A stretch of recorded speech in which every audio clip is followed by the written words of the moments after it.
அன்பியும் YouTube இல்லந்தோறும் இறைசாட்சி, உள்ளந்தோறும் மகிழ்ச்சி.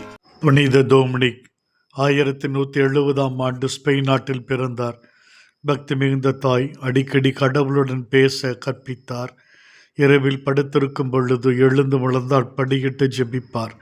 வெறும் தரையில் படுத்து உறங்குவார். நாட்டில் பஞ்சம் வந்த பொழுது தன்னுடைய செல்வங்கள் உடைமைகள் அனைத்தையும் விற்று பசித்தோருக்கு உணவு வழங்கினார். 24வது வயதில் அகஸ்தீனார் சபையில் சேர்ந்தார். கால்நடையாகச் சென்று மறைபரப்பு பணியை மேற்கொண்டார். மக்களின் பாவங்களை மன்னிக்கும்படி தேவ தாயிடம் உருக்கமாக இறைவேண்டல் செய்வார். 1208 ஜெபமாலை எண்ணெய் இவரை நோக்கி, ஜெபமாலை பக்தி எங்கும் பரப்ப முயற்சி எடு, பிரசங்கம் செய். ஜெபமாலை கடவுளின் கோபத்தை போக்கும், திருச்சபையை மிக பாதுகாப்பாக இருக்கும் என்று சொன்னார்கள். ஜெபமாலை பக்தியினால் அநேகரை இவர் மனம் திருப்பினார். 1215 புனித டோமினிக்கன் சபையை நிறுவினார்.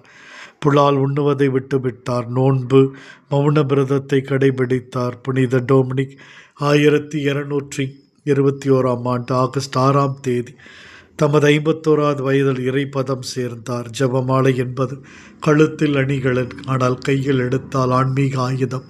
ஒவ்வொரு நாளும் ஜெபமாலை ஜெபிப்போம், குடும்பமாய் ஜெபிப்போம், ஜெபமாலை வழியாக ஜெயம் பெறுவோம். இந்த அன்பியம் யூடியூப் சேனலை நீங்கள் ஷேர் பண்ணுங்க, சப்ஸ்கிரைப் பண்ணுங்க, லைக் பண்ணுங்க. Wish you all the best.